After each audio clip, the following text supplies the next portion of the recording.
Ruthless Compassion is a podcast that shows you how to become fiercely kind.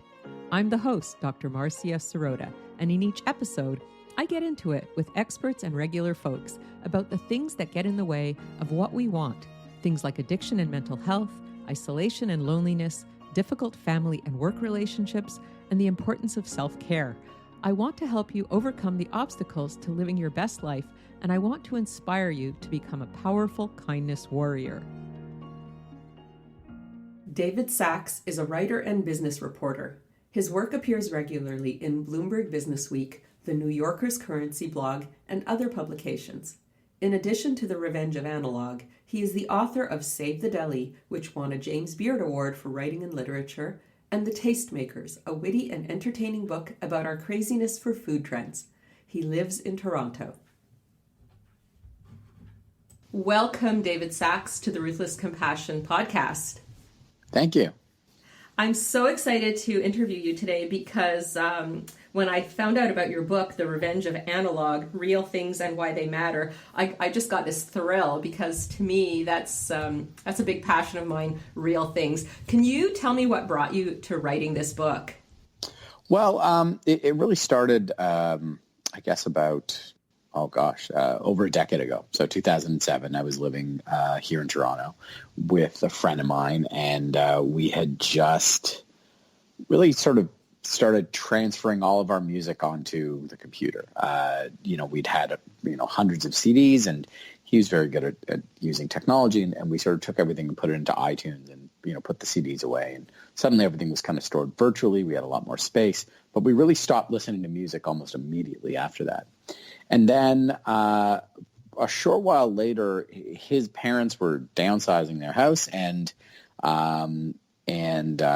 gave us their old turntable and records. And we suddenly were, really drawn to these things. And these weren't kind of, the greatest albums of all time. It was a lot of like Barbra Streisand and stuff.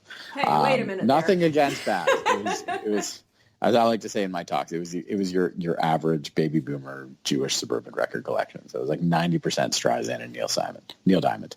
Neil Simon would have been better. And yet we were still really drawn to it. There was something more engaging and more fun about listening to these records than even the same songs that we had stored in our computers. And it wasn't about the sound quality as much as sort of the experience. And as I was noticing this, this is right around, this is just around the same time that the iPhone was coming out. And so this is the beginning of the era of the smartphone and sort of digital on all the time that we now live in. And as that started growing, I started seeing this more and more year after year, this countervailing trend of all the analog things that we then dismissed as irrelevant and that were going to sort of disappear and go away, actually gaining a new life of their own. You started, record stores have been closing since CDs had come along, and then, Napster and downloading, but all of a sudden you started seeing record stores opening, and you started seeing a new interest in, paper products, things like the Moleskine Journal. I mean, it kind of came out around the same time in North America as the BlackBerry and other smartphones, and only grew and grew as those technologies did as well. There was the first of the big board game cafes opened up near the apartment we were living in about a year after that, and so there was this countervailing trend to the big trend that was happening in society, which was, the rise of the smartphone and everything that ushered in. And it was this, growing interest in analog, not as the kind of default technology, which it had been for, thousands of years, but as something new almost. And the more I sort of looked at it, the more I became fascinated in how this happened, right? How something that had apparently none of the advantages that the digital technology had could grow again when everybody assumed that it was sort of doomed. And so what did you discover? Why is it that people, went back in droves to the quote unquote old school non-technology things? Yeah, well, I think it became a choice. Right. So, in the 1970s, if you wanted to listen to music, you really only had the option of listening to it on a radio or listening to records. Right. It was the default option. If you wanted to read something, you could only read in a paper book or a magazine or a newspaper. And so all these technologies were challenged by new digital equivalents, whether it was, MP3s and virtual music or streaming services, online news sites and websites, or even ebooks, video games instead of board games, and all these different things. You suddenly had these options. And so, analog went from being the default to sort of one of the choices. And initially, many people, I think most people, chose the choice that was the most convenient and more powerful and sort of more economical, and that was the digital one. And so most of us sort of went in that direction. But after a period of time of living with that new technology, whether it's work or sort of for pleasure, people started seeing what the digital technology could do and what it couldn't. And a number of people, certainly not the majority, but a growing minority, made a choice for either personal reasons or professional reasons to bring elements of that, analog technology back into their lives. And, I am a big proponent of real things as well. I still have record albums from when I was a kid, and I'm thinking of actually buying a record player to play them on because... Well, they don't do any good if you don't have a turntable. Yeah, exactly. But it's like it was very hard to find a turntable until recently, right? So I kind of held on to them in the hopes that maybe one day, and sure enough, very happily, now it's possible to get a decent turntable. But you can get a turntable. You can walk into a Walmart or a Target or even a Whole Foods and get a turntable. I mean, they're now ubiquitous, whereas before, people stopped actually making them. Exactly. So what is it about having records to play on a turntable, for example, that makes people like me get so excited and so happy? Well, I think it's the physical sort of limited nature of the experience, right? When you think about listening to music on your phone through a streaming service, which is the way that most people do these days, Spotify or Apple Music or whatever, it is free and it's unlimited. You can listen to any artist, any album, anything you want. It's this sort of all-you-can-eat wonderful buffet, and the sound is good and it sort of streams everywhere and wonderful, right? But what you don't get is anything that you can touch and feel and own and display and give and share and sit down with and hold on to. And while those were initially dismissed as kind of inconveniences, you got to have all the shelf space, you got to have all these things in the basement, you need to have the special equipment, all of that costs money, it takes up space, it takes time to learn, it breaks down, these things get scratched or whatever. Suddenly, those same characteristics are actually the advantages, right? You have something you can put on your walls, you can put on a case, you have something you can give to someone as a birthday gift, or pull out and sort of start a conversation with someone at your house or at a party. There's the limited nature of it. You can't own every album. So you only own the albums you own, and you have a deeper relationship with those albums than just whatever else your fingers can sort of type in. And even the music itself is limited. You can listen to 22 and a half minutes of music per side of a record, no more. And so when you put it on, you can't skip through songs, you can't shuffle, you can't make a mix. You have to sit there and listen to it. And that's limited, but it's also liberating, right? You sit and listen, and you actually surrender yourself to that process. And so it gives all these things that digital music doesn't. It gives a sense of completion. It gives a sense of relaxation, a sense of ownership, a sense of personalization. The algorithm isn't personalized as much as they say it is. And it's certainly not as personalized as the music that you've gone out and collected through your life. It's true because, when we have a friend over, a new friend, and one of the things we want to do is we want to show them our music collection because that shows that friend so much about who we are. But if we don't have a collection, then it's impossible to do that. Yeah, and that's the same with, books or art, right? Nobody comes into your house and they're like, oh, cool, open up your laptop. Let me look at the ebooks you've read and what's on your streaming service recently played list. And, click on the most read articles you've had and show me some pictures that you saved on Pinterest or whatever. I mean, you can see that obviously through social media, but it's not the same as walking into someone's home and actually getting a feel for that stuff. And as human beings, as much as we like to say we're living in a world where we don't need possessions or that BS of like millennials don't actually like to own things. People like to own things. They like things on their walls. They like things on their shelves. That's how we communicate in some way who we are and what we value.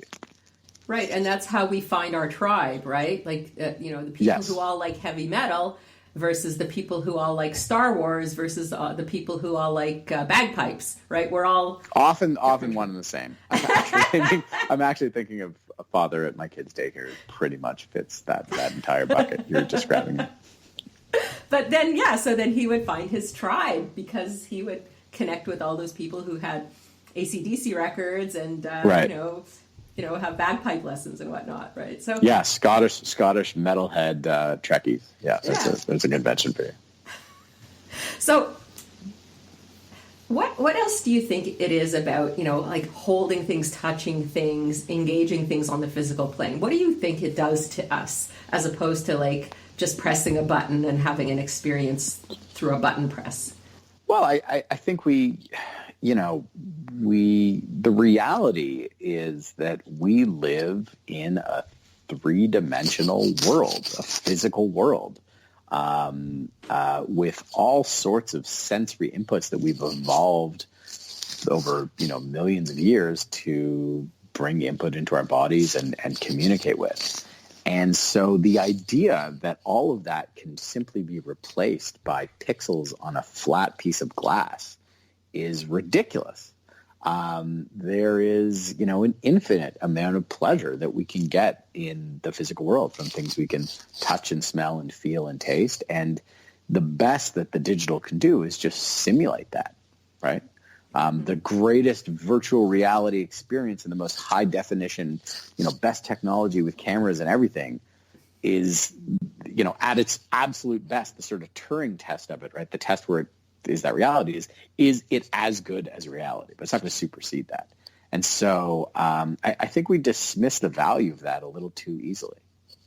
I agree with you. And I feel that when we're touching and interacting on a physical level with objects, they're more meaningful. And that word meaning is obviously kind of an esoteric word, but it's kind of more satisfying on a deep, emotional, spiritual level almost. Do you know what I mean?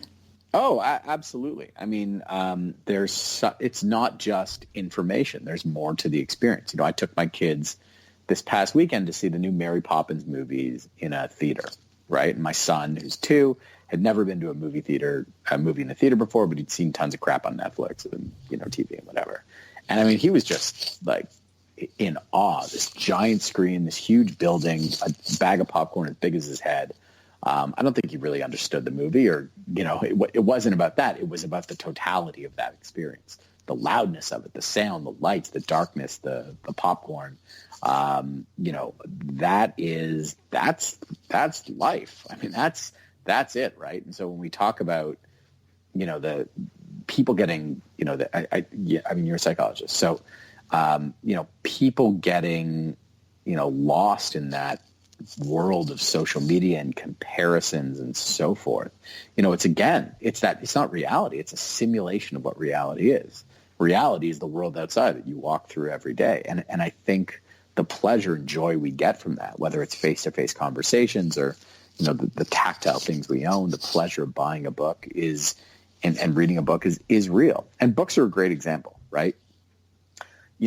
Unlike records, there's no you can't really argue about the value of one having better sound or being collector's items, something like that. I mean, when you pick up a copy of a book in a Kindle and a book in paper, whether it's my book or any book, the same information, the same words, the same sentences, you're not getting any extra exclamation points or, paragraphs in there, right?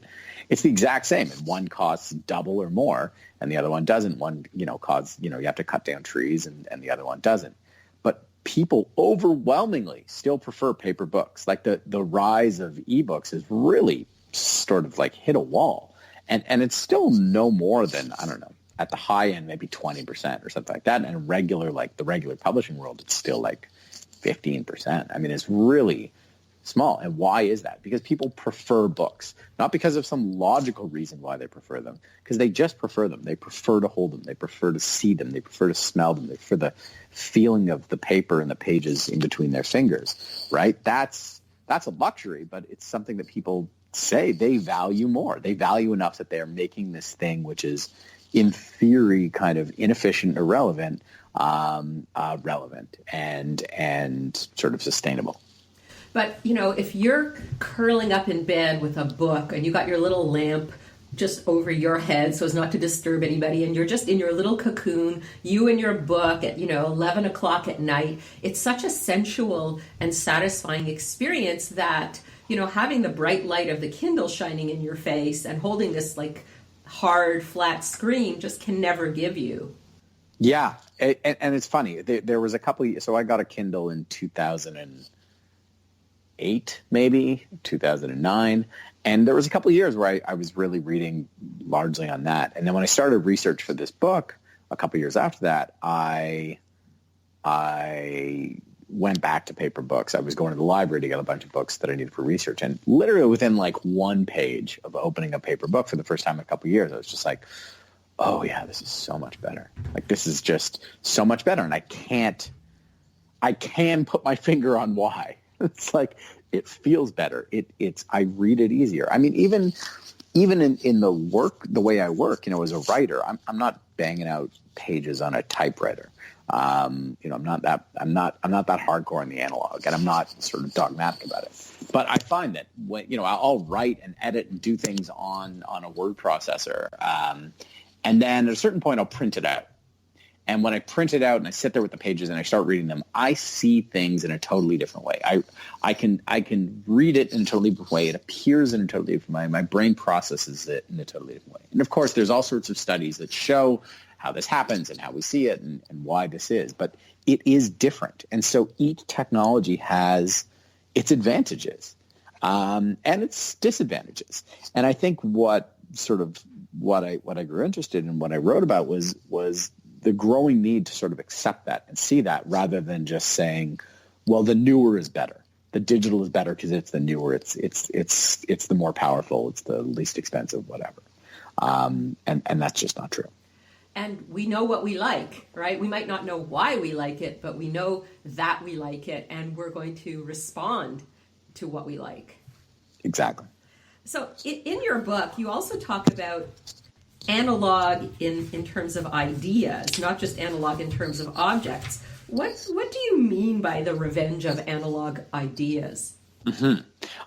Well, analog, really, I'm using it in the broadest possible sense, and that is to sort of describe a way of doing things, whether it's a way of making and delivering information through an object, or actually a way of doing business or educating that is not inherently tied to the use of computers, and is really the way we did things prior to sort of the invention and widespread use of computers. And so it is a way of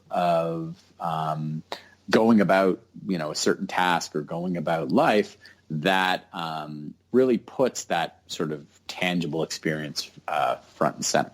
And so, the examples I used is brick and mortar retailing, right? Selling things in stores versus selling them online. Or education, actually, teaching things in a classroom full of people with a teacher versus delivering the information through some sort of digital means. And I think here is where it's really interesting, because again, we're consistently told of the need to switch to digital, the need to transfer over our organizations, our schools, our companies, our personal lives, our work lives into the digital realm, because it's better, it's newer, it's the way of the future. And yet, when you look at the evidence and what the results are, often it falls short. Exactly, because we need to have these experiences. I was saying to you before we started how I'm an experiential learner. So if I can't touch something, hold something, see something in the real world, it's very hard for me to learn. Right. And I imagine in your practice as, in the therapy practice you have, that, yeah, you could do coaching calls online, you could do them on Skype, but the value of the in-person call, the value of lying on that proverbial Freudian couch. And I don't know if you have a couch or you have a nice chair, a settee or whatever. There is something that happens in that interpersonal experience when you're in the same room as someone, when you're in the same space as someone, that can't be captured by technology and actually is incredibly valuable. I totally agree. And in fact, I do, part of my practice, I do online consultations through this thing called Ontario Telemedicine Network, where I will interview people for psychiatric consultations who are in, all different parts of the province. But it's very different doing an assessment interview than doing psychotherapy. I would never do psychotherapy that way because you're right. There's a very qualitative difference having the person in front of you in the room and just having an emotional experience of being in that space together and doing this work together. So I can do an assessment online, but I can't do psychotherapy online. I know that intuitively. Right. And yet there are hundreds of companies that are sort of purporting to radically disrupt the world of therapy and psychotherapy and coaching. My wife's a coach, for example, a career coach, and are saying you don't need to be that. You can be doing it at home from your underwear or whatever. And yet you're losing something in that. And that often is not acknowledged. And so I think a bigger part of this, again, the revenge of analog ideas is showing that actually there is, again, tremendous value in those things that, are analog and are seen as less efficient. And yet, there's value in that. And I think you see it in, these companies like Amazon, which are opening brick and mortar stores and all these other e-commerce companies that have now gone and sort of opened their own stores because they realize they can only reach so many people in so many ways just by selling online. Even the iStore, right? They have these huge stores with tons of staff and people are engaging very physically with their technology with the other staff people. So obviously that's a necessity. Right. So I wanted to ask you another couple of questions. You have in part 2 of your book, 2 final chapters or a final chapter in the epilogue, which are very interesting to me. The chapter 9 is the revenge of analog in digital. What do you mean by that? Well, what I was interested in is, Silicon Valley is the land of digital and the land of digital disruption and really sort of was the one that brought us this revolution in digital technology that challenged the place of analog. And yet, I was interested to know what role analog played in those businesses. And I was actually surprised to find that in the most advanced companies in the digital world, companies like Google and Apple and Amazon and Facebook, that analog, increasingly has a strong role in the way that they do business. They design their products, they build their work offices, and so on. And it was this counterintuitive thing, but it was really, really interesting. When I think of the role of creativity and of doing in creativity, to me, I would find it very hard to be an artist on the computer. I need to have a piece of paper, a pen, a crayon, a magic marker, something, and have a physical experience of creativity in order to feel really like it's flowing. So I'm imagining that's what you're talking about as well. Yeah, well, a great example of that is at Google. They created as part of their process of designing a couple of years ago. So this is designing, when you open up a Gmail or Google page, what something looks like, how it works, right? User experience and user interface design. They noticed that the designs weren't great, that they were sort of losing a certain quality. And a gentleman there realized that, one of the reasons is that everybody was just designing things right on the computer. And they were kind of getting stuck as they were doing that. There wasn't much imagination for various different reasons. And so he created a course, which has now become mandatory across all of Google, all over the world, of teaching how to design, and they do it through paper. So the first step is always on paper. It's always sort of that first prototype, the first sort of drawing done on the page. And that liberates people to stop thinking about what shade blue or what angle the line should be and just start sketching out the idea to get the ideas down.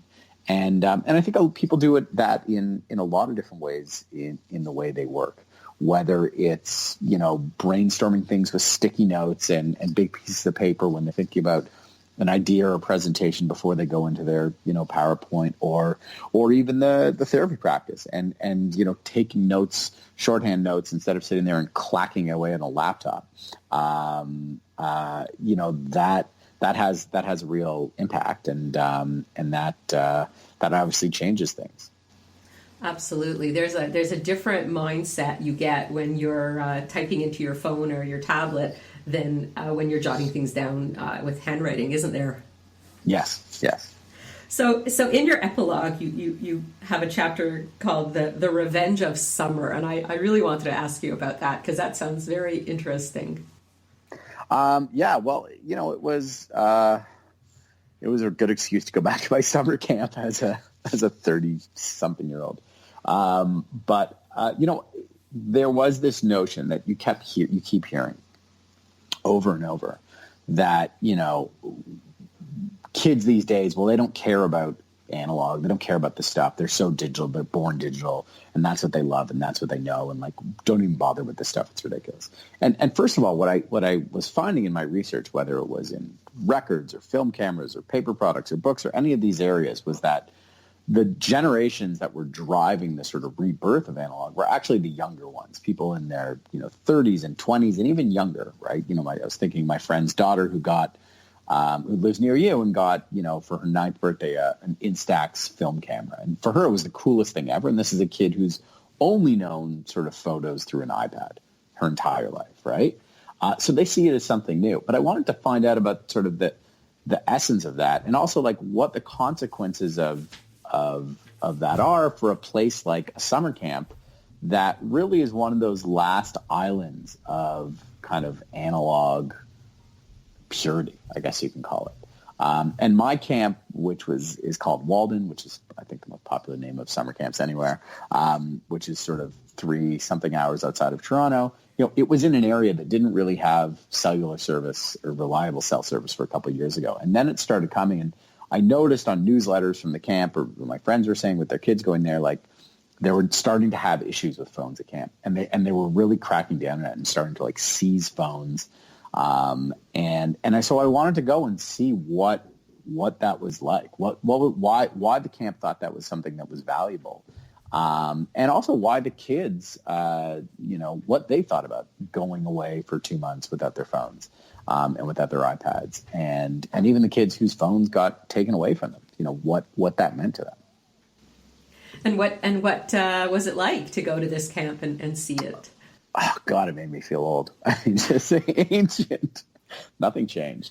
But what was amazing is how much, things didn't change. I mean, kids were still skipping and making bracelets and making up cheers in the dining hall and, leaving towels everywhere and laughing and joking and playing sports and sort of daydreaming.